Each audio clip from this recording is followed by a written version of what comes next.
Mūsu ikdiena paiet mūžīgā steigā. Mums pietrūkst laika iepazīt to, kas ir mums apkārt.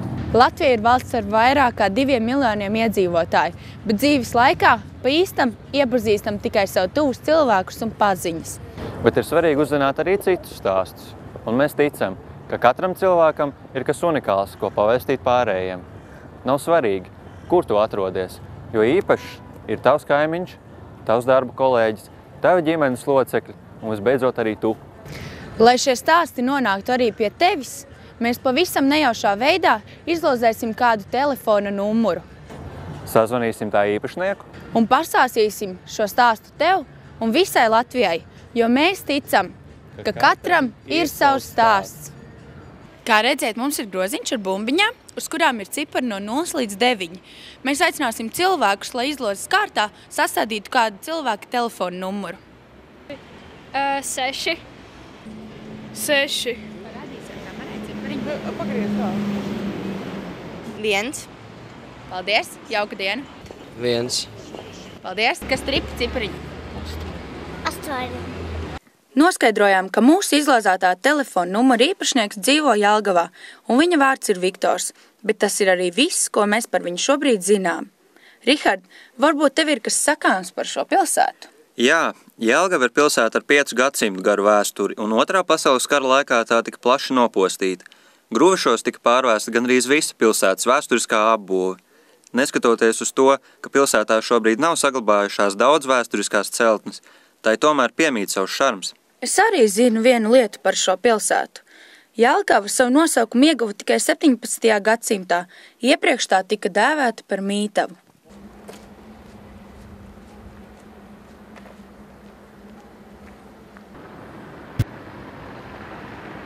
Re, kur ir? Ir īstā.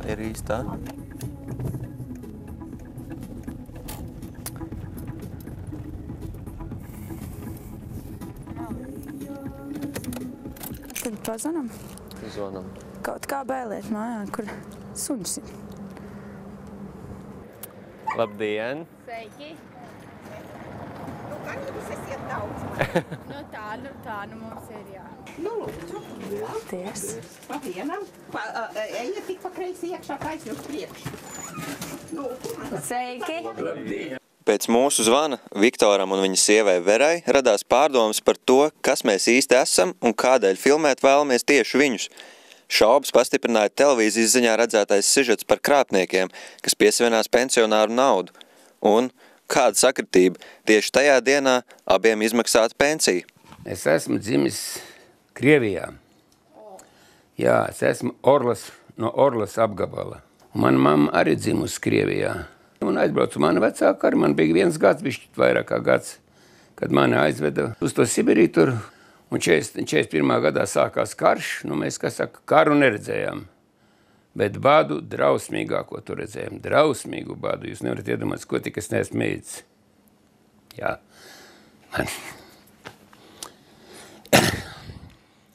man sirds ir ņaudās. Un 41. gadā aizbraucām, un mamma strādāja pienotavā. 46. gadā, 12. oktobrī, mēs atbraucām no Sibirijas uz šejieni. Pēc atgriešanās Latvijā Viktors strādājas daudzās Latvijas vietās un dažādās profesijās, izmācoties par ēvelētāju, virpotāju, frēzētāju un metinātāju. 60. gados viņš dzīvoja Kuldīgā, kur strādāja rūpnīcā Kuldīgas vulkāns. Tānī laikā Kuldīgā necēla dzīvoklis nekur. Un uz to laiku es jau biju aprecējies. Man bija 2 bērni, meita un dēls, ja teic otrāk tā. Dzīvokļi nav. Un dzīvojam vienā 30 kvadrātmetri. Jūs varat iedomāties, kādi jauniem cilvēkiem ir dzīve. Tas gribās savu ar kaut ko. Viktors negaidīti saņēma darba piedāvājumu Jelgavas 4. vidusskolā ar iespēju iegūt dzīvokli. Viņš šo darba piedāvājumu pieņēma un pārvācās uz Jelgavu. Pēc 3 gadu nodzīvošanas, tādā laikā Jelgavā varēja dabūt abūs gabalu. Un man šeit te pāri pa ielu, tepat tās dzīvoja pēc uzvārda dakteri. Tāda. Dakters Elze un dakters Linārds. Un viņi man saka, ņem abūs gabalu un būvējies. Nekad mūžu nebija domājis būvēties. Godīgi pazīšu, nebija domājis nekad, ka es būvēšos. Nē. 69. gadā Viktoram piešķīra apbūves gabalu, un pēc gada viņš jau sāka savas jaunās mājas celtniecību. 1. septembrī es sāku būvēt. Taisni, kā šodien atceros, taisīju vainagus apkārt, tos franču savilkums tādas, un stūrus un stutes un gar logiem, kur kas viss tāds sazīmē. Un uz oktobra svētkiem man bija jau jumts augšā. Septembrī sākāt? Jā. Durvis ir manis paši taisīt, viss apmalis ir manis paši taisīt, logs es nopirku gatavs, logs es netaisīju. Kopš laika, kad Viktoram piešķīra apbūves gabalu, bija pagājuši 5 gadi. Līdz 74. gada oktobra svētku laikā Viktors ievācās savās jaunajās mājās. Man radās jautājums par to, kad es skatījos apkārt, kad jūs stāstījāt. Jums viss ir, mājās ir tehnikas, ir visādi radio, tur viss no mūzikas, ir pat tumbas, viss. Ir tik daudz visādi tehniku. Es visu taisos izmest ārā. Es vairāk nevaru ciest. Ar platēm un ar lentēm tur viss ir augšā. Es ļoti skatos, kad ir tik ļoti, vai jūs tiešām esat ar to mūziku tā jau sen aizraušies, vai kā? No 15 gadu es vispār bišķi pat agrāk. Pirmo iemācīja man viens skolas biedrs mandalīnu, spēlēt mandalīnu. Man pirmā bija tēva dāvināta. Tā bija tāda ar apaļu dibenu. Šitā ir tāda, bet tā bija tāda pilnīgi ar apaļu, tāda biezāka. Šitā man ir 4. laikam harmonika. Manā mūžā, jā. Ja spēlējāt arī kādos pasākumos, kāzās vai nezinu? Jā, kāzas ir daudz spēlēts. Esmu ievadījis 6 kāzas. Pavedēji, esmu bijis 6 kāzās, jā. Tā, kāzās daudz esmu spēlējis. Kuldīgās savā laikā, kad bija deju placis, pie Vents rums tur augšā, pilsētas parkā.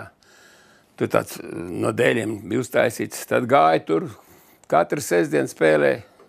Tur 100 cilvēku dejoja manā, kad es spēlēju to harmonikas. Jā, tāda lieta bija. Vai nu es 1 vai 2 vai kādas pat 3, un pēc tam vēl viens atnāca ar akordeonu, bajānu spēlēju. Tad mēs pat 4 laidām, un celtnieku puikas ar puikām, gariem zābakiem un ar pufaiku. Dejojam, tas bija 53. 54. gadā.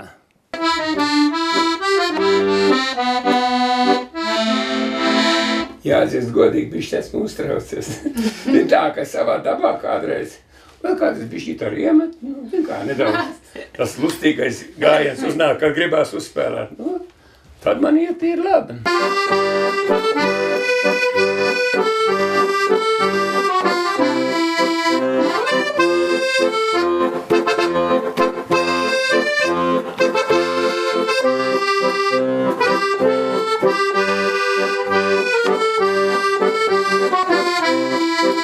Pašmācības ceļā? Tikai pašmācības ceļā. Es jau nožēloju, jaunībā vajadzēja. Nebija nekā tāda. Viņam ir tādi ieraksti. Tu traks var palikt, klausoties uz viņu. Jaunības dienu muļķības. Jaunības dienās, jā, krievu valodā. Ne, kāpēc krievu valodā? Arī latviešu valodā un krievu valodā. Kā vīrs pārnāk mājās, ierauga tur cepuri. Un kāpēc tur tā cepure? Bet tā sieva saka, tā nav cepure, tā ir kāpos galva. Bija rudens, ziemā un vasarā, kad plosījās gripa un masalas. Tad notika dēja spējamais un vistiņai aizsaladējamais. Kā jūs par, kā to akordeonu, kā jūs viņu izdomājat, ka tas ir labs un tas jums patīk? Vai, man patīk no bērnu dienām. Ļoti, man gribēs ļoti, kad sāku mandalīnu spēlēt un iemācījos šito harmoniku tad. Tik krūmiņš kustējās, Izabela